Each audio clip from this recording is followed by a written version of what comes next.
Friends, ഇന്ന് ഞാൻ വന്നിട്ടുള്ളത് മലായി ബ്രെഡ് റോളിൻ്റെ റെസിപ്പി ആയിട്ടാണ്. നല്ല ടേസ്റ്റാണ്, എല്ലാവരും ട്രൈ ചെയ്യണം. കുട്ടികൾക്കും ഗസ്റ്റിനൊക്കെ ഉണ്ടാക്കി കൊടുക്കാൻ പറ്റിയ നല്ലൊരു റോളാണ്. അതിനുള്ള ഫില്ലിങ് തയ്യാറാക്കാം.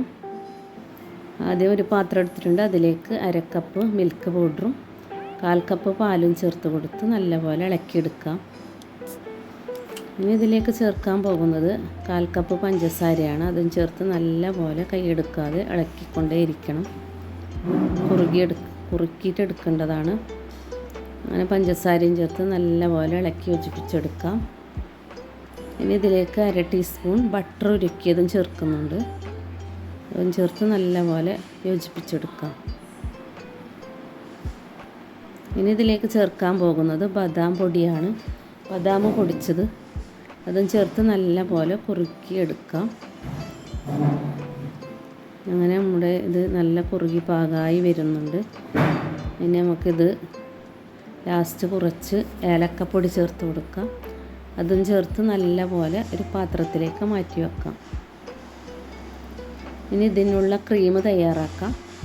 1/2 കപ്പ് പാല് ഒരു പാത്രത്തിലേക്ക് ഒഴിച്ച് കൊടുത്ത് 1/4 കപ്പ് പാൽപ്പൊടിയും ചേർത്ത് നല്ലപോലെ ഇളക്കി യോജിപ്പിക്കാം. ഇനി ഇതിലേക്ക് 1/4 കപ്പ് പഞ്ചസാര ചേർക്കാം. അതും ചേർത്ത് നല്ല ക്രീം രൂപത്തിൽ ആക്കിയിട്ടെടുക്കണം. പിന്നെ 1/4 കപ്പ് പാലിൽ 1/2 ടീസ്പൂൺ കസ്റ്റർഡ് പൗഡർ ചേർത്ത് നല്ലപോലെ ഇതേ പാകത്തിലാക്കിയിട്ടെടുക്കണം. ഇനി അതിലേക്ക് കുറച്ച് പിസ്ത പൊടിയും ചേർത്ത് അത് മാറ്റി വെക്കാം. ഇനി നമുക്ക് റോൾ ചെയ്യാൻ വേണ്ടി ബ്രെഡിൻ്റെ 4 വശവും ഇതുപോലെ കട്ട് ചെയ്തെടുക്കാം. അങ്ങനെ കട്ട് ചെയ്തതിന് ശേഷം ചപ്പാത്തി കോല് കൊണ്ട് നല്ല തിന്നായി പരത്തിയെടുക്കണം. വീഡിയോയിൽ കാണുന്നത് പോലെ ഇങ്ങനെ പരത്തിയെടുത്ത് നേരത്തെ മാറ്റി വെച്ച ഫില്ലിങ് കുറേശ്ശെ എടുത്ത് ഇതിലേക്ക് വെച്ച് കൊടുത്ത് റോൾ ചെയ്യാം.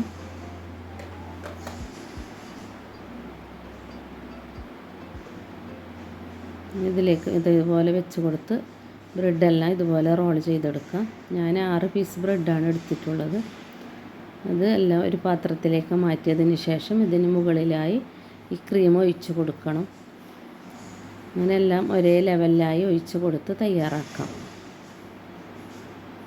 ഇനി ഇതിന് മുകളിലായി ഗാർണിഷ് ചെയ്യാൻ വേണ്ടി ബദാം പീസോ പിസ്ത പീസോ ഇട്ട് കൊടുത്താൽ മതി. ഞാൻ പിസ്ത പീസാക്കിയതാണ് ഇട്ട് കൊടുക്കുന്നത്.